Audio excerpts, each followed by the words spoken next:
Welcome back. Today we're making a curried vegan quesadilla, and in the first half of the video I'll also show you a step-by-step tutorial, if you will, on how to cook without oil. So let's get started. So let's start out with a non-stick frying pan, and this is already on medium heat. I like to start out on medium heat because it gives me more time before the onion starts burning. And cooking without oil is all about keeping an eye on the onion and constant checking. So here I am adding always just a little bit of either water or vegetable broth.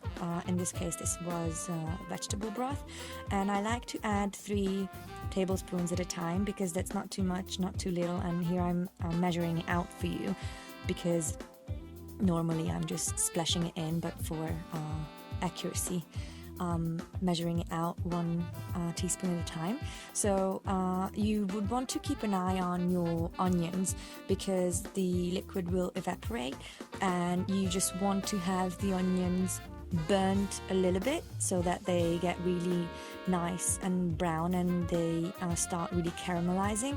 So again, the trick here is to always keep an eye on it, and this is already on high heat, so on maximum heat. And yeah, you really want to stir it as often as you can and just listen to it. So now that the liquid has evaporated almost completely, I add a little bit more, and as you can see, as I'm stirring it up, there's a little bit of signs of burnage, but we like that. We really like the smell of that and really like the aroma. Just make sure that it doesn't get too burnt, and whenever you feel like the mixture is getting too dry, just add some more of your, again, liquid of your choice. You could also try doing this on soy sauce or vegetable broth concentrate, like those liquid aminos that I used in previous recipes. It works really well, but I just wanted to really show you how to make this with just a regular liquid. So as you can see, the color is turning already really nice and brown, and this is really what we're looking for. So again, I'm looking for a nice sticky texture and some softness around the edges for the onion here. So again, keeping a constant eye on it because this is high heat and onions, you don't really want to mess with that combination, I guess. So it's really possible to saute onions without oil. It's just a little bit less convenient. So cooking with oil is more convenient and more comfortable, I guess, but so is eating at McDonald's, and we don't do that. So let's just stick to a non-stick frying pan and some water or vegetable broth for our onions.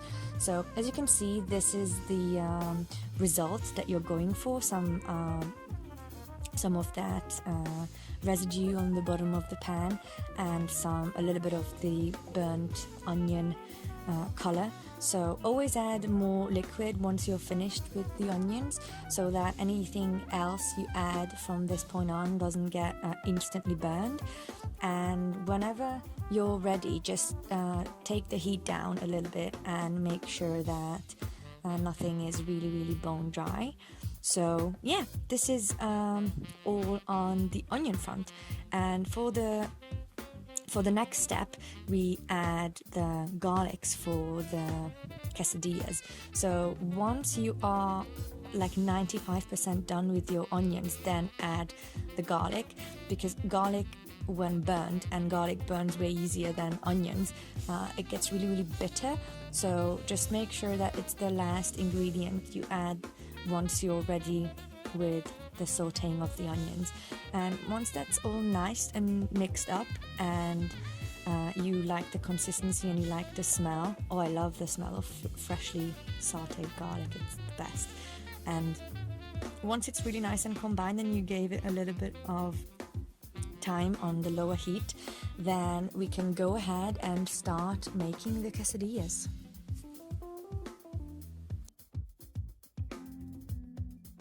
So again, adding a bit more of the liquid so that anything you add after will not stick and burn instantly to the bottom of the pan. And once you like the consistency and you have enough liquid, you can add the legumes. Today I chose red beans and chickpeas, and as always rinse your legumes of the liquid that they're in the can, because that has a lot of starch in it, and it's really hard to digest. So always rinse it, and maybe even run some lukewarm water through the cans, so that you're not left with any of that really hard to digest liquid. So just again, I'm adding some spices to the mixture. These are some spice pots that I found at Aldi the other day, and it was really delicious. It doesn't have any added salt or any sugar. It's a really nice and clean ingredient list, and this is one of my favorite twisty spice things. I've been using this for years. It's a roasted garlic and pepper mix, and it really goes well with my flavor palette. So I use it in almost everything. So really this whole recipe can be customizable to your liking. I was really feeling curried tomato sauce quesadilla and some creamy cashew cream. So you can make this mixture more Mexican inspired, or Tex-Mex, or even more Chinese if you wanted, but this really went well with the cashew cream, so I chose some Indian spices. And then we go in with the tomato puree. This is a half ingredient, and what I mean by that is it's half purpose is to add texture and some flavor. So what I'm looking for in a mixture for a quesadilla is to have it quite sticky, so that it really just makes it easy for the tortillas to stick together.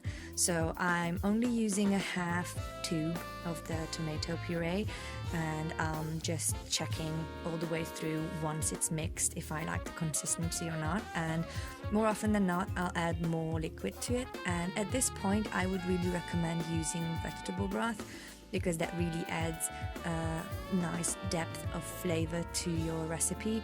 But feel free to add water or even wine to it. I'm not judging here. So I really should have added some wine to this.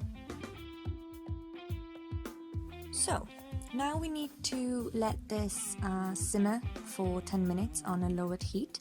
And once that's ready, and again, some burnt flavors are not unwelcome, so I'm checking again for consistency if this is what I'm going for, and at some point I will have to taste this. So yes, I'm tasting it right now with the back of a spoon, because at this point I don't really want to eat it. I just want to see the flavor palette, and the back of a spoon is really helpful in this case. So I've added some more salt. Here I'm using black salt, and I think I'll add just anything else that I think and feel is missing from the recipe. And again, there's no rules with any of my recipes. It's really tailored to your taste. So I really like to have a heavy hand with my spices. I'm quite particular about the balance of savory and sweet and spicy in my food. So look at the texture that I'm going for here is quite sticky, but still not completely stew-like. So it would be easy to spread on the tortillas once the sauce is ready. So again, go with your own flavors and with your own preferences, and always remember that you add 2 tortillas to this, and that's gonna dilute your flavorings. So always add a little bit more flavoring that you would normally do, and you should end up with something like this. So that's the consistency that you're going for. Easily spread, but still quite chunky and really nice when you take a bite. So at this point, the cashews have been soaking in hot water since I began cooking. So now it's time to rinse those off and add some nutritional yeast to this in the mixer. I add 3 tablespoons of nutritional yeast, 1 clove of garlic. Try to cut the garlic a little bit more next time, Sophie, if I may say so, and add some water, just enough to blend it up really nice and creamy. So blend that till that's quite silky in texture, like this, and we are ready to start assembling our quesadillas. So I'm quite meticulous with how evenly spread I like my cashew cream on the actual tortilla. So make sure that there's enough, especially on the edges, because that's usually where flavors go to die. So have cashew sauce everywhere on your tortilla, and add the mixture, the curried quesadilla filling in the tortilla as well, and then spread that out. And look at that consistency and the texture of what I've been talking about while we were making the filling. That's the consistency that you would want to have for a quesadilla, so that it has some liquid to evaporate, and add some more cashew sauce on top. And you could do this with a spoon, flattening it out, but I did this with my hand because it's just for me and Dan. So once you're ready on the assembly line, add this to a medium to hot pan and cook evenly on both sides. I like mine a little bit burnt because it adds a nice texture, and I really don't mind the flavor. I think it's quite authentic when it's a little bit burnt, but Dan doesn't like it that way, so he doesn't get his quite as black and brown as I do. So now it's time to serve it, and I like to cut it in half and then again cut it in half, and voila, you're already ready. So this is a really easy recipe to do once you have everything assembled, and you have to be really quite quick on your feet once it's cooking. But yeah, this is the whole recipe. I've made some guacamole with it, with some shallots and fresh tomato, and this is what we had for dinner with some salad.